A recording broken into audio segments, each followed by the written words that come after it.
ಇದೊಂಥರ ಶೋಕಿ ಆಗ್ಬಿಟ್ಟಿದೆ ಕಣ್ರಿ. ನೋಡಿ, ಇವಮ್ಮ ಬೈಕ್ ಟ್ಯಾಕ್ಸಿ ಬುಕ್ ಮಾಡಿಕೊಂಡು ರೈಡ್ರು ಬಂದ ಕೂಡಲೇ OTP ಹೇಳಿ ಬೈಕ್ ಮೇಲೆ ಹತ್ತಿ ಕೂತ್ಕೊಂಡು ವಿಡಿಯೋ ಆನ್ ಮಾಡಿಕೊಂಡು ಕೈ ಟಚ್ ಆಗೋ ಥರ ಮೈ ಮುಟ್ಟಿಸ್ಕೊಂಡು ಆಮೇಲೆ ನೋಡಿ ರ್ಯಾಪಿಡೋದವರು ಹೆಣ್ಣು ಮಕ್ಕಳ ಜೊತೆಗೆ ಹೆಂಗೆ ಅಸಭ್ಯವಾಗಿ ವರ್ತನೆ ಮಾಡ್ತಾರೆ, ಬೇಕು ಅಂತಾನೆ ಎಲ್ಲೆಲ್ಲೋ ಟಚ್ ಮಾಡ್ತಾರೆ ಅಂತ ಬರೋದು ಇನ್ಸ್ಟಾಗ್ರಾಮಲ್ಲಿ ಬಿಟ್ರೆ ಸೋಷಿಯಲ್ ಮೀಡಿಯಾ ಹಲ್ಚಲ್. ಯಾವಂದ್ರೆ ಅವನು ಕಾಮುಕ ಅನ್ನೋದ್ರಿಂದ ಹಿಡಿದು ಅವನನ್ನ ನಡು ಬೀದಿ ನಿಲ್ಲಿಸಿ ಗುಂಡಿಟ್ಟು ಕೊಂದು ಬಿಡ್ಬೇಕು ಅನ್ನೋರ್ಗು ಕಮೆಂಟ್ಸ್ ಕೊಡು, ಲೈಕ್ಸು, ಶೇರು, ರೀಶೇರಿಂಗ್ ಲೆಕ್ಕನೇ ಇಲ್ಲ ಕೊಡಿ. ಆ್ಯಕ್ಚುಲಿ ಕಾಮುಕರಿಗೆ ಹಿಂಗೆ ಮಾಡಬೇಕು ಕಣ್ರಿ. ಇಂಟೆನ್ಷನ್ಲಿ ಮಾಡ್ತಾರಲ್ಲ ಅಂಥವ್ರಿಗೆ ಏನಾದರೂ ಕಮ್ಮಿನೇ, ಏನು ಮಾಡಿದ್ರು ಕಮ್ಮಿನೇ. ಆದರೆ ಈ ವಿಡಿಯೋದಲ್ಲಿ ಆ ಬೈಕ್ ಟ್ಯಾಕ್ಸಿ ಹುಡುಗನ ಆ್ಯಕ್ಷನ್ನಲ್ಲಿ ಇಂಟೆನ್ಷನ್ ಕಾಣಿಸ್ತಾ ಇಲ್ಲ. ಅನ್ಎಕ್ಸ್ಪೆಕ್ಟೆಡ್ ಆಗಿ ಕೈ ಟಚ್ ಆಗಿರ್ಬೋದು.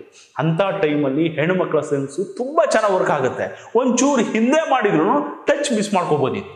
ಆದರೆ ಈ ಹೆಣ್ಣುಮಗಳ ಇಂಟೆನ್ಷನ್ನೇ ಟಚ್ ಮಾಡಿಸ್ಕೊಂಡು ವಿಡಿಯೋ ವೈರಲ್ ಮಾಡೋದು ಅಂತ ಸ್ಪಷ್ಟವಾಗಿ ಗೊತ್ತಾಗ್ತದೆ. ಇಷ್ಟಕ್ಕೂ 2 ವೀಲರಲ್ಲಿ ಇಬ್ರು ಕುತ್ಕೊಂಡು ಹೋಗೋದು ಅಂದಮೇಲೆ ಟಚ್ ಆಗದೆ ಕುತ್ಕೊಳ್ಳೋದಕ್ಕೂ ಆಗಲ್ಲ, ಗಾಡಿ ಓಡಿಸೋದಕ್ಕೂ ಆಗಲ್ಲ. ಅದನ್ನ ಸಹ್ಯ ಅನ್ನೋರು ಬೈಕ್ ಟ್ಯಾಕ್ಸಿನಲ್ಲಿ ಓಡಾಡಬಹುದು. ಅದೆಲ್ಲ ನಮ್ಗೆ ಬರಲ್ಲ ಅನ್ನೋರಿಗೆ ಆಟೋ ಇದೆ, ಟ್ಯಾಕ್ಸಿ ಇದೆ, ಬಸ್ಗಳಿದ್ದಾವೆ. ಇವನ್ನೆಲ್ಲ ಬಿಟ್ಟು ಬೈಕ್ ಟ್ಯಾಕ್ಸಿ ಬುಕ್ ಮಾಡಿಕೊಂಡು ನಮ್ದು ಟಚ್ ಮಾಡಿಬಿಟ್ರು ಅಂತ ಬೊಬ್ಬೆ ಹೊಡೆದ್ರೆ ಜನ ಮೆಚ್ಚೋ ಮಾತಾ ಹೇಳಿ. ಈ ಹುಡುಗ ಇಂಟೆನ್ಷನ್ಲಿ ಟಚ್ ಮಾಡಿದ್ರೆ ಕ್ಷಮಿಸೋದು ಬೇಡ. ಆದರೆ ನಿಮ್ಮ ವೈರಲ್ ತಿಕ್ಕಲುಗಳಿಗೆ ಅಮಾಯಕರನ್ನ ಬಲಿಪಶು ಮಾಡಿದ್ರೆ ದೇವರು ನಿಮ್ಮನ್ನ ಕ್ಷಮಿಸಲ್ಲ ಕಣ್ರಿ. ಯಾಕಂದ್ರೆ ಈ ತರ ಬೈಕ್ ಟ್ಯಾಕ್ಸಿ ಮಾಡೋ ಒಂದಷ್ಟು ಹುಡುಗರನ್ನ ನೋಡಿ, ಫ್ರೆಂಡ್ಸು, ಗರ್ಲ್ ಫ್ರೆಂಡ್ಸು ಅಂತ ಬೈಕಲ್ಲಿ ಕೂರಿಸ್ಕೊಂಡು ಸುತ್ತೋರ್ ಮಧ್ಯೆ ಕೆಲವರು ಹೊಟ್ಟೆ ಪಾಡ್ಗೋಸ್ಕರ ಬೈಕ್ ಟ್ಯಾಕ್ಸಿ ಓಡಿಸ್ತಿರ್ತಾರೆ. ಪಾಪ ಇನ್ನೂ ಕೆಲವು ಹುಡುಗರ ಮನಸ್ಥಿತಿಗಳು ಚೆನ್ನಾಗಿರಲ್ಲ, ಓದಿಸೋ ಅನುಕೂಲ ಇರಲ್ಲ. ಅಂತ ಹುಡುಗರು ಕಾಲೇಜ್ ಮುಗಿಸ್ಕೊಂಡು ಬಂದು ಓದಿನ ಖರ್ಚು ದುಡ್ಕೊಳ್ಳೋದಕ್ಕೋಸ್ಕರ ಬೈಕ್ ಟ್ಯಾಕ್ಸಿ ಓಡಿಸ್ತಿರ್ತಾರೆ. ಮನೇಲಿ ದುಡಿಯೋಕ್ಕಾಗದೆ ಕಾಯಿಲೆ ಬಿದ್ದಿರೋ ಪೇರೆಂಟ್ಸನ್ನ ನೋಡ್ಕೊಳ್ಳೋದಕ್ಕೋಸ್ಕರ ಓಡಿಸ್ತವೆ. ಮನೇಲಿ ಅಕ್ಕಂಗೋ ತಂಗಿಗೋ ಮದುವೆ ಮಾಡೋದಕ್ಕೆ ಮಾಡಿರೋ ಸಾಲ ತೀರ್ಸೋದಕ್ಕೋಸ್ಕರ ಬೈಕ್ ಟ್ಯಾಕ್ಸಿ ಓಡಿಸ್ತಿರ್ತವೆ ಕೆಲವು ಮಕ್ಕಳು.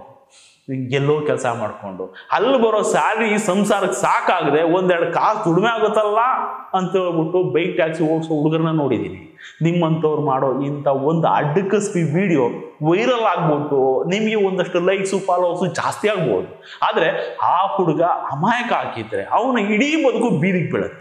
ಅವನನ್ನೇ ನಂಬ್ಕೊಂಡು ಅವನ ತರೋ ದುಡಿಮೆಗಾಗಿ ಮನೆಯಲ್ಲಿ ಕಾಯ್ತಿರೋ ಜೀವಿಗಳ ಸ್ಥಿತಿ ಏನಾಗ್ಬೋದು ಒಂಚೂರು ಯೋಚನೆ ಮಾಡಿ. ನಿಮ್ಮಗಳ ವೈರಲ್ ತೆವಲಿಗೆ ಇನ್ನೊಬ್ಬರ ಬದುಕುಗಳನ್ನೇ ಸರ್ವನಾಶ ಮಾಡಬಾರ್ದಲ್ವ. ಈ ಬೈಕ್ ಟ್ಯಾಕ್ಸಿ ಓಡಿಸೋರಲ್ಲಿ ಕೆಟ್ಟ ಹುಳುಗಳು ಇರಲ್ವಾ ಅಂದರೆ ಖಂಡಿತ ಎಲ್ಲ ಕಡೆ ಒಂದಷ್ಟು ಬ್ಲಾಕ್ ಶಿಪ್ಗಳು ಇದ್ದೇ ಇರ್ತವೆ. ಅಂಥವುಗಳನ್ನ ಕ್ಷಮಿಸಿ ಅಂತ ಯಾರೂ ಹೇಳಲ್ಲ. ಆದರೆ ನೀವು ಮಾಡೋ ವಿಡಿಯೋ ಉದ್ದೇಶ ಒಳ್ಳೇದಿರಬೇಕು.